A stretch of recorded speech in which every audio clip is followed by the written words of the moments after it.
Hey everybody, I am Lindsey Loken here in Wanamingo, Minnesota. You are at Blondie's Butcher Shop. So come on in. I am Main Street, southeastern Minnesota's local butcher, and I want to tell you a little bit about what I do. So welcome. This is a small town meat locker. This building was built actually in 1930 and is the oldest running business in this community, which is kind of funny. This is our very detailed, gaudy, yet fun little retail. We are considered a custom exempt plant, which basically means that we work for the farmer. When we work for the farmer, that means we're helping farmers sell directly to the public in that aspect. So we take in local cattle. They can sell quarters, halves, or wholes to anybody in the surrounding areas. We do a ton of beef sticks, brats in the summer times. We're in Scandinaviaville, so obviously lutefisk. I call it the annual deworming for most people. Herrings, horseradishes, anything Lutheran Nordic related is here. Cheese curds, obviously we're close to a lot of really great dairies that produce cheese curds and creameries. Pulled meats, last couple of years we've really gotten into barbecue, so a lot of tri-tips, a lot of primal cuts, briskets, flank steaks, skirt steaks, steaks in general. So yeah, we work with a local seasoning line out of Hudson, Wisconsin. I do my best to try to keep as many local products as possible. I'm not traditionally trained. I grew up with a mom that was a vet tech, so I was extremely exposed to animals, especially on a medical level. We had a small hobby farm where the local farmers drug their half-dead calves to the yard for my mom to care for. So we'd get home and call her at the vet clinic right away, and she'd tell us how to care for it. And so being in that level of the industry was how I grew up. I went on to study animal science, human medicine, was a paramedic for a while, got burnt out of that, worked for a big rancher in Montana. I had learned the difference between the Midwest feedlot and grazing versus the ranch raised, how cattle and ranchers work. It differs so much from the Midwest farmer. Had a lot of experience and diversity in the beef industry. Went on to primarily work as a paramedic and got the burnout card, and I called home to my dad one day and he said the meat locker across the street's for sale. So I thought I had done that on the ranch. We had harvested our own animals on the ranch. We had harvested elk, moose, antelope, deer. So I was accustomed to some butchering trade, not to the extent of this. But yeah, when we bought the place, I did not know how to cut a beef or a pig. I was dangerous with the beef. I could do a deer in my sleep. So a lot of the local meat lockers, extension programs were super, super helpful. So that's how my start was. Very untraditional, but here we are going on our 8th year. Job responsibilities here are vary quite a bit. So I have specific people that work the harvest floor. They're in charge of working cattle into the chutes, euthanizing the animals, and then, taking them apart. Everything here is pretty much 100% recyclable.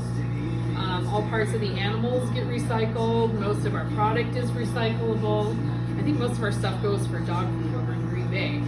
But yeah, so we have the harvest floor crew, which is usually 2 to 3 people, depending on how many animals we're doing.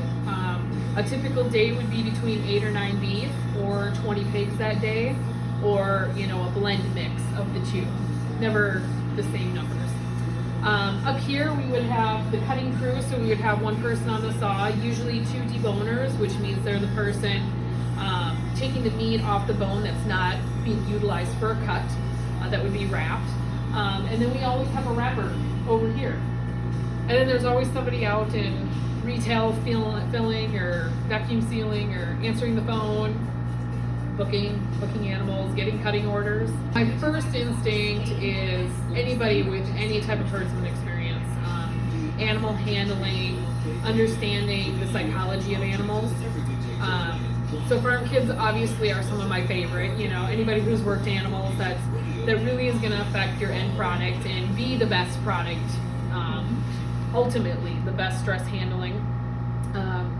You don't have to know how to run a knife. That's always something that comes with it. And there's a million different ways to cut. There's a million different ways to skin an animal. It's all about your art and how you develop it and what you're comfortable with.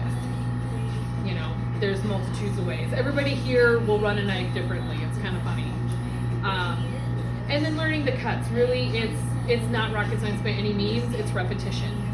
And once you have it, you will do it in your sleep, nonstop. And knife sharpening, don't worry, I still can't sharpen a knife to save my life. I have a standing account where they just keep sending me knives, and they sharpen my old ones for me. So you don't have to be great at everything.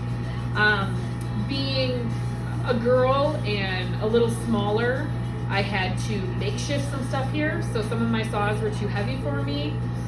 So we welded dumb weights on them. So when I lifted them, you know, smart employees, just think ahead. Don't hurt yourself, because the industry is very, very physical. It's intense, strenuous work, and the smarter you can work, the better. So we have lots of hoists, lots of dummy weights, lots of mechanical things to make the job easier. Because cattle and pigs are not getting smaller. They're not. The consumer so wants the story with everything they buy now. Nobody really remembers the era of the steer hanging grandma and grandpa's tree or butchering chickens. So they really come to the local shops to get that story, to get that connection with where their food comes from. You know, and we have one of the safest food processing groups in the United States. I mean, we are extremely, extremely safe. But it's really, really interesting, the psychology of that story, that connection, knowing the farmer, knowing the animal. And honestly, it's probably one of the things I'm the most proud of, is being able to hand the food off to the consumer, knowing I saw firsthand what's going to feed their family, and knowing that it was the best product available. I would say extend yourself, go work for a feedlot or a dairy farmer or something, and learn herdsmanship. Number one, first and foremost. Understand your animal. Ride with a vet. You know, the vet will tell you, and I know we talked about this, if you have an older animal, you might need a stronger force to euthanize them because their skull bones are thicker. The sex of the animal you're working with. You could be working with bulls. Really know the mentality of your bulls and the psychology of them. How are they going to work? You might have an emergency animal. Understand how fast bruising happens in the body, you know, how fast you should euthanize that animal versus not allowing them to have any more adrenaline rush through them, or pain, so to say. Then I would say any meat locker would probably hire you in a heartbeat. Anybody would. The great thing, and especially in the state of Minnesota, it is probably one of the coolest groups of meat processors in the United States. Everybody is willing to teach, show, anything to get youth into the industry. Hey everybody, I just wanted to thank you so much for stopping by Blondie's Butcher Shop, the only pink meat locker this side of the Mississippi. I hope you feel free to reach out at any point in time with any questions. I hope you've enjoyed this and have been curious of this really great trade that I have thoroughly enjoyed the last 8 years of my life. The people I've gotten to meet and the things I've gotten to do because of it. If you want to check us out, Blondie's Butcher Shop at Facebook. You can check us out on Instagram. Do check out blondiesbutchershop.com for updates. We're always innovating. We've been 8 years as a small town meat locker. We're looking forward to expanding online sales this year. Blondie Q's is going to be our pop-up barbecue this year that we'll be doing plenty of events with, as well as direct sales.